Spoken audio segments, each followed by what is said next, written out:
በትግራይ ሰማይ ላይ የድሮን ክትትል ቀጥሏል። የፕሪቶሪያው ስምምነት በትቢያ እየተቀበረ ነው ወይስ በሂደት ላይ ነው? ህወሓት የአውሮፓ ህብረት መግለጫ በግልጽ አጣጥሎ ፌዴራል መንግስቱን በከባድ ክስ አሳደደ። የግዳጅ ምልመላና ትይዩ ምክር ቤት የሚባለው ወንጀል መሰረተ ቢስ ነው ወይስ እውነት? በጦርነቱ ፍርስራሽ ላይ የቆሙ የትግራይ ህዝብ የህልውና አደጋ ውስጥ ገብቷል። ዛሬ የሁለቱ ወገኖች የቃላት ጦርነት በትግራይ መሬት ላይ ምን እየፈጠረ እንዳለ በጥልቀት እናያለን። የዛሬው ዝግጅታችን የፖለቲካ ትንታኔዎችና ሚስጥራዊ እውነታዎች ይዘናል። አብራችሁን ቆዩ። በሰሜን ኢትዮጵያ ያለው ውጥረት አደገኛ ምዕራፍ ላይ ደርሷል። የህወሓትና የፌዴራል መንግስቱ መካከል ያለው የሰላም ስምምነት ተስፋዎች እየተሟጠጡ፣ የአውሮፓ ህብረት መግለጫ ደግሞ እሳቱ ላይ ቤንዚን አርከፍክፏል።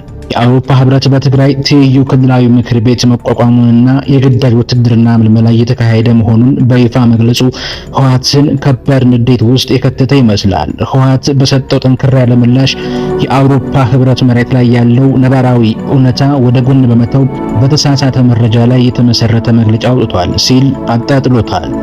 ይህ የህወሓት ምላሽ የዲፕሎማሲያዊ ግንኙነታቸውን ለማደፍረስ የቆረጠ መሆኑን ያሳያል። ህብረቱ የፌዴራል መንግስቱን ድክመት ችላ ብሎ በእነሱ ላይ ብቻ ማትኮሩን እንደ ኢፍትሐዊነት እየቆጠሩት ነው። ህወሓት በህግ የተመረጠው የትግራይ ክልላዊ ምክር ቤት ከተሞች እስከ ገጠር ሰፊ ውይይት ተደርጎበት ወደ መደበኛ ስራው ተመልሷል የሚል መከራከሪያ ያቀርባል። ይህ ማለት በህወሓት እይታ አሁን ያለው አስተዳደር ትይዩ ሳይሆን የህዝብ ተቀባይነት ያለው ብቸኛው አካል ነው። እዚህ ጋር ያለው ፖለቲካ ሽኩቻ ግልጽ ነው። ፌዴራል መንግስቱ የትግራይ ጊዜያዊ አስተዳደርን እንደ ስልጣን መለኪያ ሲጠቀም፣ ህወሓት ደግሞ የራሱን ህልውና ለማስጠበቅ ያቋቋመውን መዋቅር እንደ ብቸኛ ህጋዊ አድርጎ መውሰዱ ለግጭቱና የፖለቲካ መነሻ ሆኗል። የህወሓት መግለጫ እጅግ የሚያስደነግጠው ክፍል ቀጣይነት ያለው የሰው አልባ አውሮፕላን ድሮን ጥቃቶችና የአየር ላይ ክትትሎች መኖራቸውን ማረጋገጡ ነው። ድርጅቱ ህዝቡን ከዳግም ጭፍጨፋ የመጠበቅ ሞራላዊና ህጋዊ ኃላፊነት አለብን ማለቱ ለቀጣይ ወታደራዊ ዝግጅት ሰበብ እየፈለገ ነው ወይስ በእርግጥም የህልውና ስጋት ውስጥ ነው የሚለውን ጥያቄ ይጭራል። ድሮን ማለት ከፍተኛ የቴክኖሎጂ የበላይነት ነው።